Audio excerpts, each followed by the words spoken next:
Hey guys, what's up? It's Bruce Hill with the Agent DNA Coaching, and I want to talk to you guys about something here real quick today. Most of you are going to recognize this, especially my coffee connoisseurs among us. This is a French press, and I am getting ready to pour myself a really nice cup of Joe here real quick.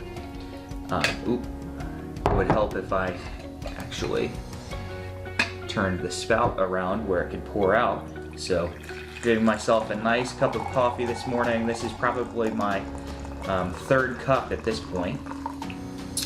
But I really enjoy a good cup of coffee. It's part of the reason that I have the French press. Alright, so what do I want to talk to you all about today? Got up this morning, had a few cups of coffee. I jumped on a coaching call with my coach, Lou Everett, who I appreciate very much. Lou, big shout out to you, man. And we were having a conversation, and through that conversation, a few things kind of just percolated up. You ever been in that conversation with someone that they throw an idea out, you throw an idea back, and next thing you know, you're just in this free flow of ideas, brainstorming, and things are coming to you that you've never really even thought about before. That was what this call was like for me this morning. And I started to really think about this one analogy and this one subject. So as I get into it, I want to ask everyone who's watching this, no matter what time of the day or what day you're watching this, do me a favor right now. And if you are what you would consider a coffee junkie, I want you to, in the comments, right this second, if you have to pause the video, say, I'm a coffee junkie. I want to know how many people consider themselves a coffee junkie. You need that cup of coffee in the morning. You need that rush. You need that kick to kind of get your day going. I bet it's going to be a lot of people. So comment right now, I'm a coffee junkie. And I'm going to tie this together in an analogy for you real quick. Okay, so coffee junkies, you get up in the morning, you've got to have that rush. You need the caffeine, you need the jolt to really get your day going. And now I want to ask you, how many of you are success junkies? So how many of you are success junkies? You strive for, you thrive on success, you pursue success. For those of you that are success junkies, click the thumbs up button right now. Click the thumbs up button and let me know if you are a success junkie. Okay? I've always been a success junkie, and for most of my life, most of my adult life, I've been a little bit of a coffee junkie.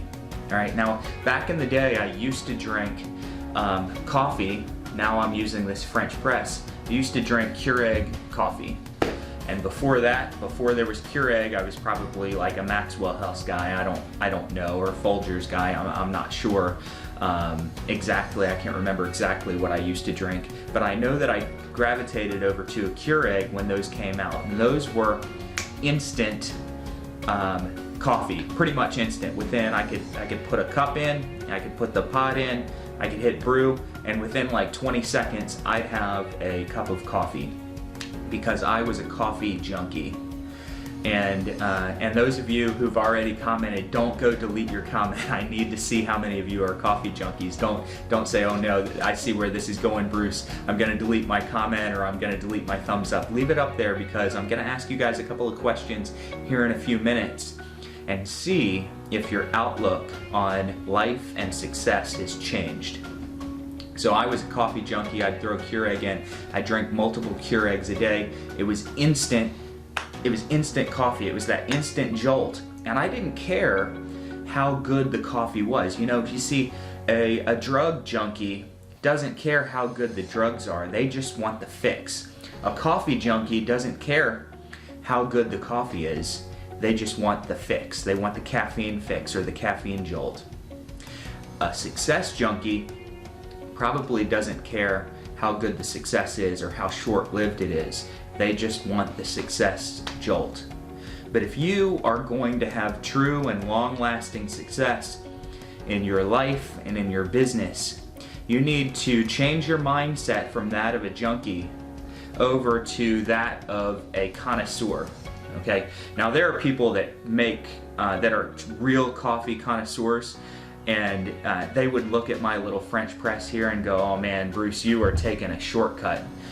They're using beakers and all this stuff to make just this amazing coffee, but they've acquired a taste for it. So this is my version of being a coffee connoisseur, where I've gone to a French press versus a Keurig instant coffee. So this takes a little bit longer. It's a slow brew. I put the coffee grinds in, I pour the hot water on, I let it sit and brew for 4, 5, 6 minutes before I pour my first cup of coffee.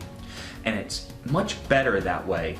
I might have to wait on that jolt, and it's just like you in your business. When you become a success connoisseur versus a success junkie, sometimes it's going to mean that you have to wait. Those results aren't going to be instant, but they are going to be so much sweeter and so much longer lasting. You're building now, you're beginning to look at building your success by brewing it, all right, by slow brewing it, and it builds this foundation under your business and under your life that you can live on, that can sustain itself. We are in very turbulent times right now. I hope this video lives for many, many, many years, and in the future people are watching this video that say, times don't feel turbulent to me. But for now, it's 2020, beginning of 2020, and we've got this virus outbreak, and everyone is self-quarantining and isolating themselves at home. And a lot of people have been looking for short-lived junkie success because they are success junkies, and they've been taking these shortcuts to success, and that success just doesn't last. So I want you to begin to think about the activities and the actions that you're doing as being a slow brewing process to a successful and fulfilled life and a successful and fulfilled business. And ask yourselves, are the things that I'm doing today going to lead to that, or are they short-lived, make me feel good, do what I want to do because why not, let's just live for the day? Or are you building and brewing that, going through that brewing process where your success might not come today, but it'll come tomorrow and it's going to last? So that's what I want to ask you guys. Give me a heart if the way that you look, number one at coffee, number two at success, has been changed with this video. If you're watching this on YouTube in the future, I guess you're not going to be able to give me the thumbs up or the heart, but at least go in and comment and let me know how your view of success may be changing by watching this video and what you're going to do about it, okay? I really appreciate each and every one of you. In times like this, it's important that we put a daily positive and uplifting message out. And I'm going to encourage you guys to do the same with anyone that gravitates around you and is in your audience. Begin to do the same thing. Put a positive message out and help people to become better people. It's going to make you feel great. It's going to make them feel good. We can all move past this trying time as a society if we just help each other, and if we uplift each other, and if we help each other, and we begin to look at success and coffee as a slow brew process versus an instant process. So put your junkie selves aside. Most of us have been there, and most of us are there with certain things in our lives. Put that to the side and begin to look at everything as a slow brewing process. I love you guys, and I will talk to you all in the next video.